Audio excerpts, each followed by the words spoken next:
Thank you for joining us this evening. We have a great segment for you tonight. We have the great pleasure of having Conrad LaVasseur. Did I get that? I think I did that wrong. That's close LaVasseur. LaVasseur. He's the director of communications and for Ironstone Vineyards. It has been for what, 17 years? You were saying? Yes. Very it's hard cool. to believe. Yes. Yeah. Now this is a great story, and everybody thinks they may know the Ironstone story, the Ironstone, but I think it's a lot more involved and in some ways a lot more interesting than people think. Yeah. Tell us the little background of Ironstone to start stuff off. Yeah, exactly. I think when people come to Ironstone for the first time, they've heard about it. Sure. They've seen maybe pictures. They've gone online and seen it, but they get taken back when they actually come onto the property. It's much larger than they imagined, and so in people's minds, it's like, who is this character, John Couts, behind all this? How do you get a piece of property like this? Right. And so they have all kind of images of what that is. So John is actually coming from this Germanic farming background. His ancestors were German farmers, asked along with other German farmers back in the 1700s to migrate into Russia and farm there. History, politics. So they migrated to Russia to farm. Well, it was in that day. I mean, it Right. was like the days of like Catherine the Great and Sure. everything. Were bringing in all these artisans from all over Europe. Anyways, history, time, politics shifts and changes. So John's grandfather winds up leaving Russia, going to Canada, ultimately winds up farming in Nebraska. John's dad leaves Nebraska in the 1920s, comes to California, and wants to get a little ranch down in the valley. Right. So ultimately they wind up down in Lodi. So John says he grew up walking behind a horse-drawn cultivator, that they lived off the land, had a big vegetable garden, horses, dairy, pigs, goats, chickens. John graduated from Lodi High School in 1948 and said, all I want to be is a farmer. He started off with 12 acres, now has over 8,000 acres. Wow. Yeah. Wow. So Ironstone's actually a very small piece of what the Couts family does. Yeah, exactly. I mean, it's the most visible piece. It's the most visible piece. It's Right. the showcase Right. of what it is, yeah. Yeah. His first successful crop was canning tomatoes. And at one point, he's got quite a few hundred acres of canning tomatoes. He's in partnership with a cannery. In the 1970s, everybody wants to get in on the Canning Tomato Act. I think John begins to think it might be a good time to get out of canning tomatoes. Right. So he began to phase himself out. Sure enough, a couple years later, prices start going down. John's off and running with other things. So he's always had his hands on a half dozen things at one time, very entrepreneurial. Yeah. So now the 8,000, now is it most of it in grapes and stuff now, or is there, how many different crops do they still do? Yeah, no, exactly. Okay. So, and I should kind of back it up a little bit, because in the 1960s, he was named top young farmer in the United States by the Junior Chamber of Commerce. Wow. So already he was kind of, pushing forward. And when people say, where did he go? Where did he study? He said, and John says he went to the school of hard knocks.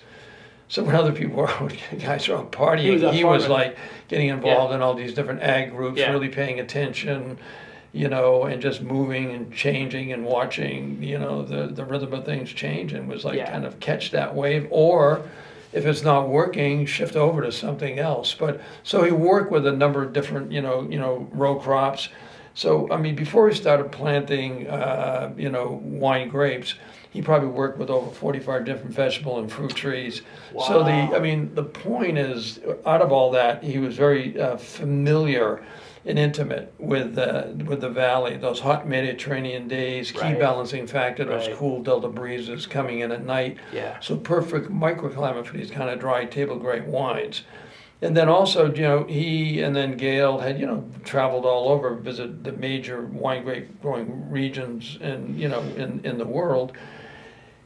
And John was the first one to plant Chardonnay grapes down in Lodi at a time when people are telling him, you're crazy, this is high risk, I wouldn't do it. John's always kind of considered himself a gambler at heart. Right. I mean, he says, I'm an old Monopoly player. Yeah. I mean, if you know the game, he was this avid Monopoly player as a kid. Pretty much beat anybody who played against him. So from the get-go, very competitive, very creative, very entrepreneurial.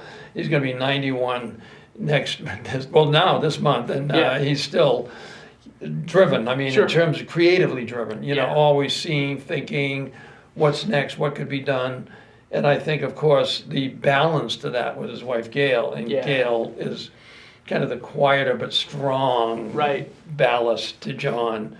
And besides raising the kids, and then she got very involved, all the kids were involved in, 4-H ag programs. One of the things John really was passionate about as a kid was Boy Scouts, and ultimately wound up becoming the top, award-winning Eagle Scout. But Gail, for some reason, had the kids really more channeled into the ag part of, where they were at. But Championship Horsewoman has been on major ag boards within the state, was the first woman to be the head of the board for the California, State Fair and Expositions. Very so nice. quite a lady. Now, don't you think, the focus on the ag and the FFA stuff? I think it's in my estimation, it's almost an underappreciated thing, because I know there's several businesses here locally that if they see FFA or something on a resume, they will almost invariably hire those kids because they figured at least they had spent time keeping something other than themselves alive. Right. Exactly. There's the skills of you actually had to, in your formative years, care for something other than yourself. Yeah. And that sounds trivial, but I think it's one of those fundamental things that undergirths a lot of life. I mean, if they get spending the time in the FFA, that's why I think it's a neat focus, or a valuable focus for what some of the what Gail's done. Those are fundamental life skills, keeping things other than yourself alive. Well, and I think for generations, our ancestors that farming, ranching was a major foundation of everything. And then however many years you want to put on it, if you lived in a city, say you lived down in the San Francisco Bay Area, generally you had, with relatives or families, somebody was out either at that time, before the valley was really developed, or certainly up in the foothills, some relative who had a farm or a ranch.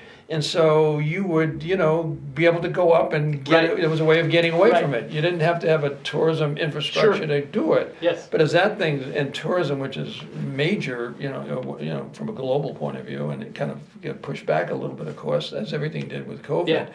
But still, it was just something that's a part of us in a way that we don't sometimes remember it, But if we all looked a little bit, it's not lifting the lid very high to dump, and we look at our own ancestral backgrounds. It's either, in our case, United States or Canada or whatever it might be. It wasn't that, my grandparents were farming, my grandfather up in Alberta in Canada was and so here, it was this in California. Well, that's what I think is neat about the Couch story as well, is because you see the showcase that is Ironstone Vineyards, but you don't realize this is still a working farming family. I mean, this is still it's not just a Hollywood project or something to do in their retirement or something like this. I mean, it's a farming ag business. I mean, the family still, right? Isn't that? No, exactly. And I also, to put in that the word that comes up immediately in my mind is agritourism. Right. Whereas people want these days, we've gotten so, people wanted maybe back then wanted to get off the farm, go into the cities. The part of the evolutionary level. Yeah. But now it's like was what I was involved in was how it was flipping back, and a lot of people who are just so cut off from that and want to do it. So Ironstone in a way is a big symbol of agritourism. Because it can get people the grapes can bring that in, but it's just this awareness of this agricultural element that's that's the foundation of all of our ancestral history, as I said. Yeah. Now, is the family, is it transitions from away from the founders to the family? How many kids? I mean, are all the kids involved, still involved in the business? I mean, how's the Couch family now? That's an important question, I think, because I think one of the things John and Gail were committed to, and John is like he's like a flower head, so it's probably not easy for him on one level to step back, but they were also wise enough to think, well, we're still alive, and this has started years ago, and healthy. We want to be there to advise the kids, and then give them the opportunity to find out what their particular niches, in the operation. And I don't think they didn't have it easy. All the kids, because John didn't have it easy. Right. His dad died, I think, when John was like 20 years old. So, I mean, suddenly he's found himself, with an operation that was a handful. And as I said, the school of hard knocks. So each of the kids basically didn't just have it handed to them. They had to get out there and get really involved, which is what you're kind of mentioning. Yes. So Stephen, who's the oldest of the boys, became the president of Ironstone Vineyards. Kurt is the controller of the operation down in Lodi, plus that California hotwood, I think, that you had mentioned at some point. Yes. Jack, the youngest of the boys, well, he's a triathlete, but he's also involved in a little building of the whole place, and now, handles kind of the real estate element of it. Right. And then Joan, who is the only girl, handles international and domestic marketing out of Lodi. So we're presently marketing in all 50 states and 50-odd countries. We have 12.5 different labels, but Ironstone, our key core, classic label throughout Europe and Asia. Very nice. Yeah. Very cool. Segue back to Ironstone proper.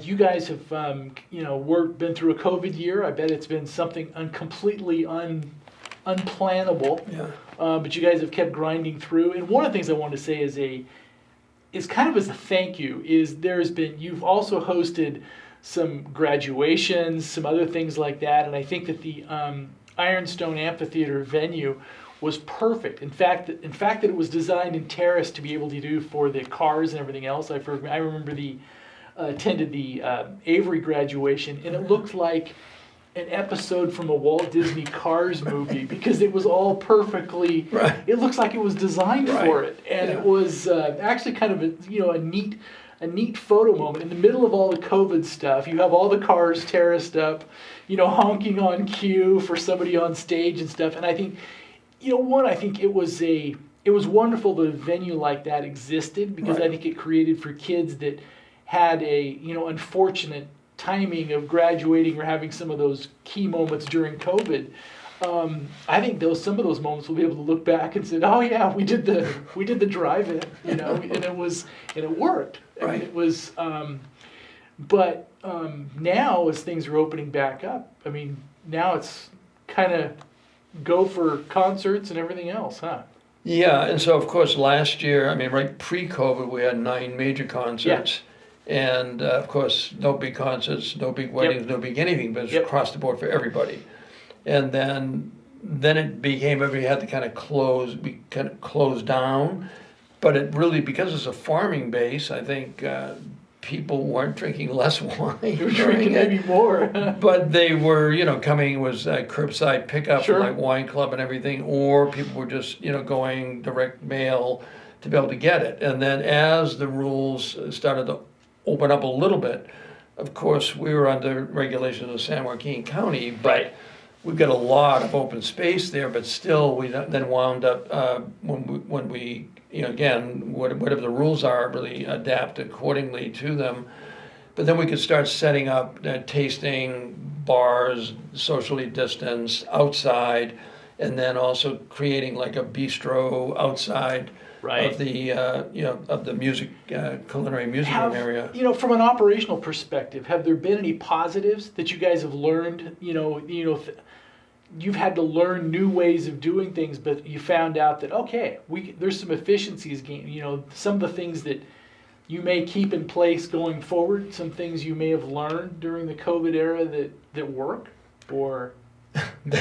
Well, that's a deep question in a way. I mean that you do learn, I think, from everything.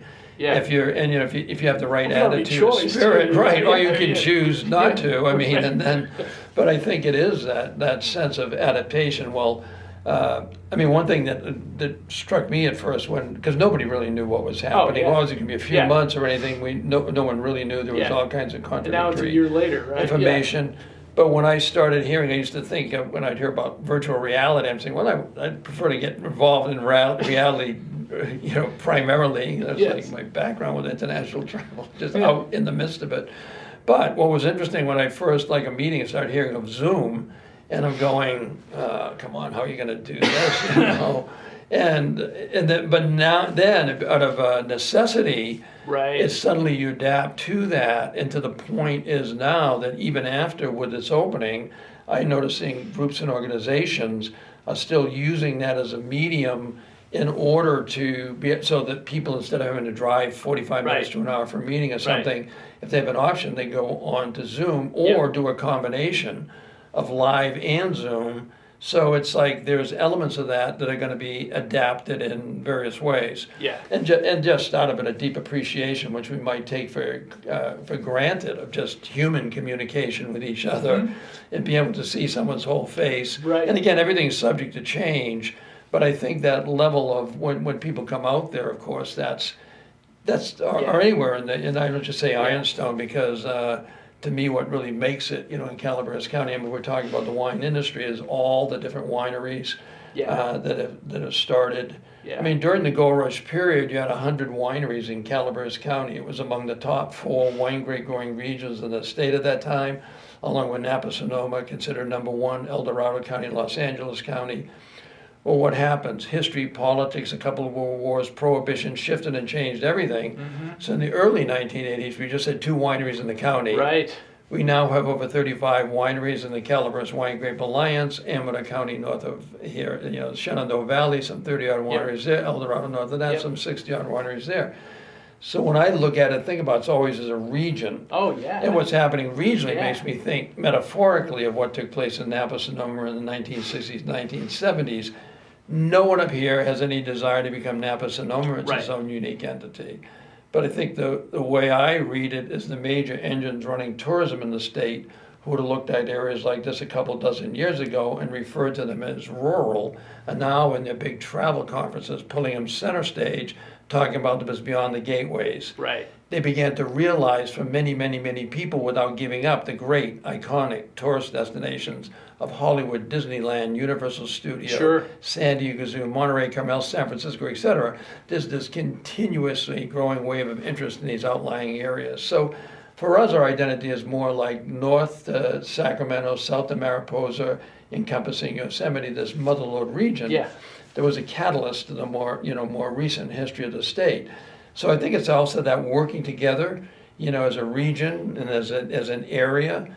I mean, when I started to work for Ironstone, I said, well, how do I represent Ironstone without representing the town of Murphys? Right. Then how do I represent Murphys without representing the county? And then how do I represent the county without the region? Yes. And it just naturally kind of links together depending on where you find yourself. The platform of communication is... One of the things I think needs to be said, and I've talked this from several other winemakers, in the area, is they have a deep appreciation for what Ironstone did, because Ironstone, in some ways, with the investment and paving the way for the venue and everything else, it really opened the doors to help make their businesses possible. And I think it is, lots of times, sometimes that goes under the radar, as far as, but I think it needs to be said is, the halo effect of what Ironstone has done and the investment that they've made is it's really had a big effect on allowing a lot of the other smaller boutique wineries and all the rest of stuff to flourish. Right. Because it's created it's allowed the ecosystem to flourish because, you guys were willing to do some of the big, heavy upfront investments to put it on the map. Yeah. And I think sometimes that goes underappreciated. Yeah, and I think I've heard, John say or Stephen, when they started breaking ground there, and people like, major players here were like, what are you doing? What are you building? Like, are you kidding me? How are you going to have people like that going to come here? But John already, through all these other things, I mean, he's a generalist, has been setting the stage. So he's got this sense of interconnectivity through the whole, statewide, or especially in the Central Valley, Sacramento farming district. So he's got connections with people that he's been working with.